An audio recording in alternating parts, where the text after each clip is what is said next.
Alright guys, welcome back to the channel. We're going to be working on the Aristo today. We're going to be building something bougie for the intake on the Aristo. So as you guys know, from the previous videos, if you've been watching along, I added a Vibrant HD clamp to the inlet of the turbo. Smoothed out the transition here. It's not perfect, but it doesn't have to be. Now we have to get from there to a filter that's going to be over in here. And how are we going to do that? Going to have a clamp, some tubing, but what tubing are we going to run? Alright guys, so the first thing we're going to talk about is the filter. This massive K&N unit, it's bigger than my head, is what we're going to be running. And now, why do we run a giant air filter for a car like this? Well, a turbo wants to ingest a lot of air. Now, if you don't let it do that, it's going to limit your boost levels, it's going to limit, or it's going to increase spool times. So, lots of surface area, better filtration, just, it's better overall. Now, it's kind of difficult to fit places, but it fits. I ran this exact filter on my SC300 when it was just a stock Twins 1J, and then I continued to run it on my drift car with the 6262 and also the 3584 RS. Now, because I know it works on a 3584 RS, I know for a fact it's going to work on this G35 900. So, from there, we got to hook it up to the turbo. Okay, guys, I know that this thing's ridiculous. It is humongous, but lots of surface area, so that's good. It does also fit where I want it to fit. So, you guys can see, there's the inlet. It's going to go over to here. Now, how do we get from here to here?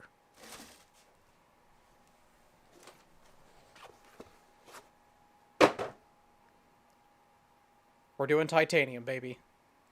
I've always wanted to do a titanium intake on something, titanium charge pipes. It's a kind of a hard thing to deal with. It takes a lot of argon. It takes a lot of practice, but it is satisfying. Now, we're not only just going to use the titanium from Vibrant. We're going to use their brand new pinless HD clamps. I'm going to let you see those things right now. So here it is, guys. This is their new pinless HD clamps. And now, this guy here is going to go on there.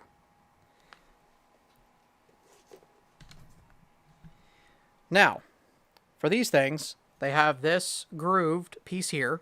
How an HD clamp works, you have your O-ring here, you have two weld ferrules, and then there's a sleeve that goes on here, and the clamp goes around it. Now, one thing that's really great about these HD clamps is it allows for a little bit of movement. 15 degrees, either direction, if you get them set up correctly. Now, an intake, it's not really fixed to any particular point.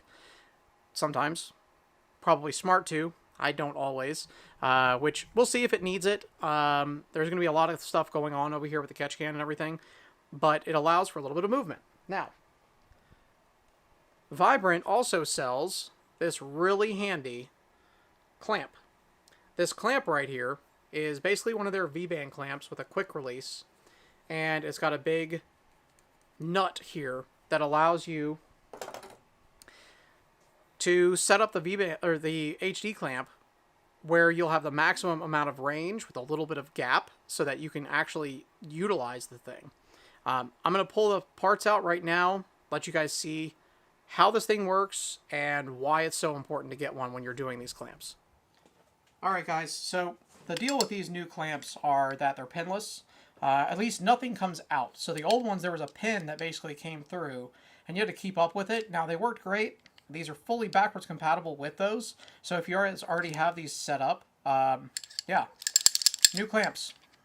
You can just pop the new one on. So you press, that releases, opens them up, and they're actually sprung now. So they constantly want to close, which is really nice because you're not trying to get your hands around them when you're putting charge pipes on. Now, these HD clamps, they have the sleeve and then 2 ferrules, weld bungs, whatever you want to call them. And you can see they do have movement when they're in here. So once you put the O-rings on here, you have a perfect seal against this guy.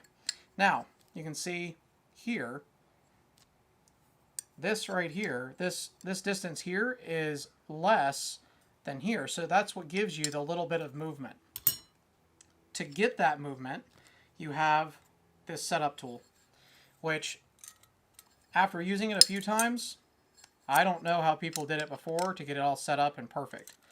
Because basically, this gives you a little bit of a gap between, gets it set up to where you have the maximum range. That, and it'll hold it in place, because if you're just trying to use this and the clamp with no O-rings in it, it's really floppy. So this guy here will allow you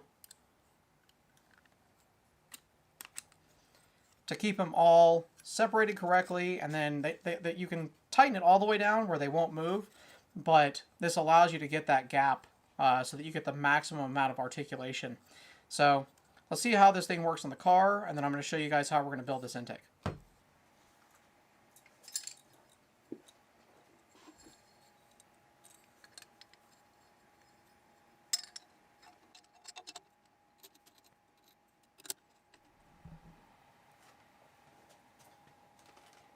So guys, when it comes to doing these titanium projects, you can cut your own pie cuts, or do what I do and get the ones from Vibrant that are already cut. There are a few other people that do make them, but Vibrant's who I use.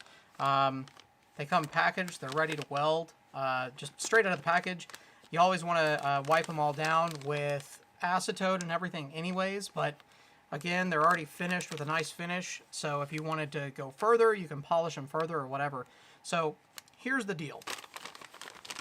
You can get different kits. What I had was a 90 that had 6 pieces, so 6 pieces makes a 90, and looking at this, I think the 45 is going to be perfect. Probably going to have to do some clocking of each, which pie cuts allow you to rotate these and get a compound curve all happening at the same time. So sometimes you need to go up and out at the same time, or up, out, and then down. So then having 3 pieces allows you to go out, up, and then down all in one hit. And that's probably very similar to what we're going to have to do, along with a piece of straight tubing, which I have off to the side. But I'm basically just going to take a quick eyeball measurement and here, and just basically take a measurement between the end of this pie cut and the inside of this filter. There's a lip on the inside, so you do want it to try to dead end in there so that you'll have enough room to bead roll it so it doesn't try to fall off. Now, it's not like you're making any pressure, but I like to bead roll the ends of pipes so that it gives the clamp something to grip to, at least on the other side of it, so that it doesn't try to rattle off if, you know, the clamp does loosen up a little bit. So I'm going to get my tape measure. We're going to take a measurement here, and then it's going to be time to tack stuff up. All right, so that was honestly really easy. When you have the right parts, it makes things easy. So what I came up with was 6 inches from the end of the pie cuts to the inside of the filter where I want it to end. Now, with a standard coupler and stuff, you have to worry about being able to actually like move the coupler out enough to get it off of the intake. Now, with these HD clamps, you pop the clamp and it can come straight out. So we can get things a little bit tighter inside the engine bay and not have to worry about like not being able to get it out because you have to move a coupler around or whatever, which couplers are great. This is bougie. This is because I have the stuff to do it. And I want to make this car very Resto mod style. So that's what we're doing. I'm going to take this stuff that I already did to the shop, tack it up, and then I'm going to show you what I came up with. All right, just got back from the shop. Boom.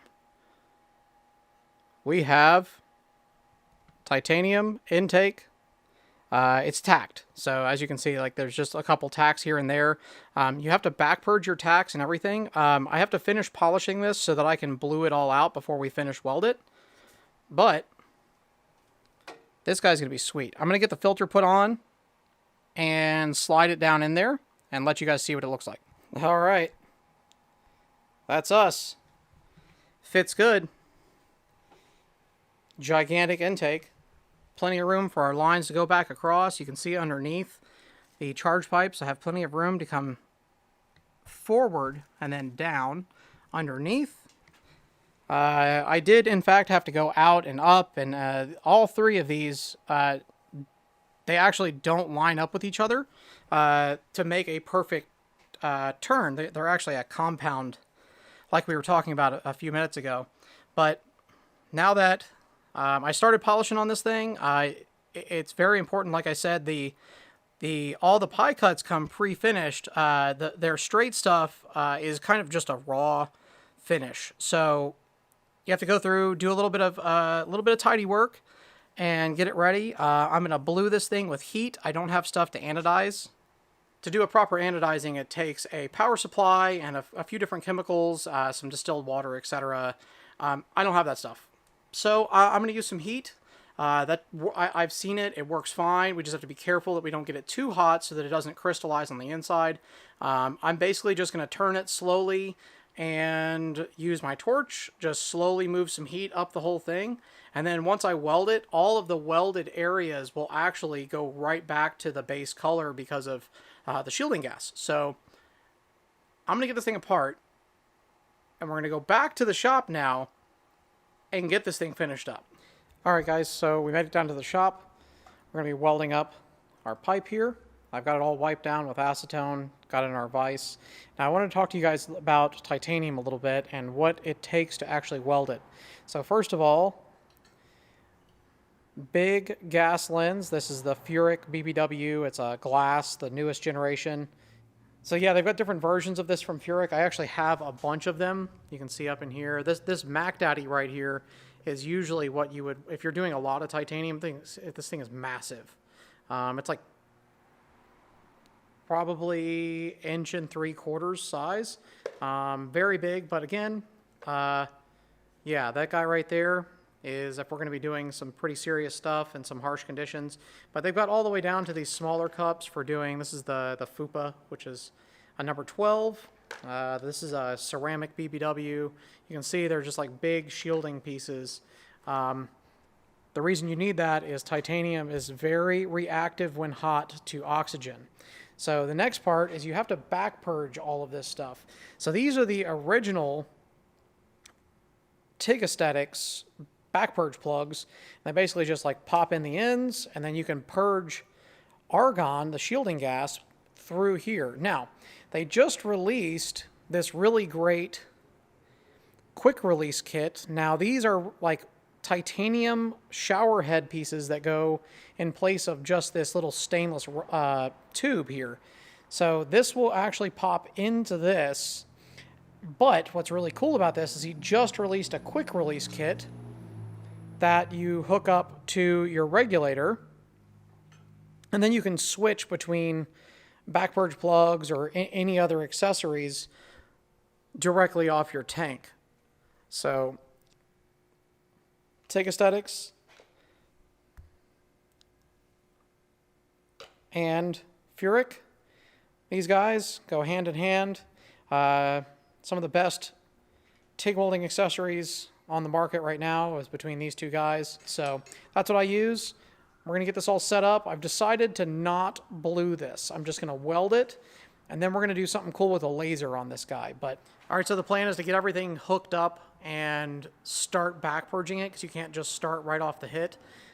You do need to allow it to purge all of the atmosphere out and replace it with the argon. So I'm going to get everything hooked up and give it a second for it to purge, put you guys down, turn on the recording, and just start welding. So titanium, it's really picky. So it's going to be one of those things where you guys get to see it, but I'm going to be laser focused on this.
Alright guys, I don't do a whole lot of titanium, and I don't do as much welding as I used to, but I'm pretty happy with the way this thing turned out. Still need to bead roll the end, so this is right here. Inside Purge looks pretty good. I didn't have any really bad spots. I had one spot over here that did some wonky stuff, probably due to like a fingerprint or something. That's how crazy titanium is. Not bad. You can tell that it's titanium. And like I said, I got a couple spots where I might have moved a little bit too far before I waited. But I'm pretty happy with that, honestly. Titanium. Sick. Let's bead roll this thing. Alright, so this is the bead roller that I have. It is, funny enough, actually also from the guy that does the Furik Cups. Yeah, nice piece. It's been really reliable. I've had it for years. I added this T-handle on top so that I don't have to grab a wrench. But we're going to bead roll this pipe. Alright, so I know that I talked about like having the filter not slip off, but the other thing that the bead rolling does is actually give it some structure so that it's not just really squishy. This titanium is only like 1 millimeter thick, so that's really thin. A simple worm clamp can actually deform this stuff, but adding the ridge with the bead roll actually gives this thing a lot of structure. So you'll have structure on both ends, on the HD clamp side and on the filter side. So the thing shouldn't deform too bad and get all weird and wonky. But this thing's ready to put back in the car, put a real clamp on it, and we'll check this thing out in a minute. All right, guys, made it home. So we have our intake. We have our nice Viton O-rings, the little sealing ring, our clamp, and our filter. All this needs to go together, but what we'll do first is get the O-rings onto here. Super easy. Roll them around. Obviously, you don't want to weld with these things in place because you'll just destroy things.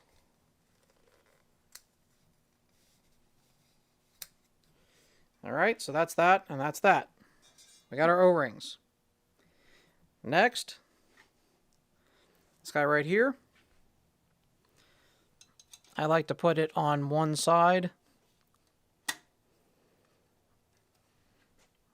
And then filter onto intake.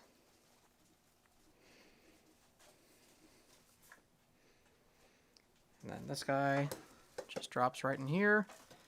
It is going to be tight. We knew that. So I'm going to need both hands. All right. I pulled everything out, put a little bit of lube and everything in here. Always good to do that. So, got our clamp. I'll try to get this thing to focus. Look, one-handed. Boop. So now, this guy goes around here.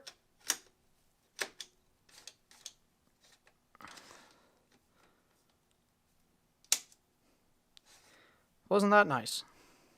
So you got a little bit of movement. So now that this thing's in here, engine can move, and it's not going to flop all over the place, but it will also allow for a little bit of movement. You know, I might end up doing a brace or something to something. We'll see. Man, that thing turned out really good. I'm really excited about that. Got our clamp. Super easy to take on and off. Push that in, hit that. Clamp comes right off. Then slide everything out. Super easy. All our lines still fit here. So that's going to be really good. I'm excited. All right. We have a titanium intake on the Aristo. Just chipping away at all the little things. I will be back with you guys shortly. Got to get the bumper off, do the intercooler stuff. Got to wire up some stuff for the Haltech. Finish the exhaust. And then we're going to be hitting the dyno. See you guys soon. Bye.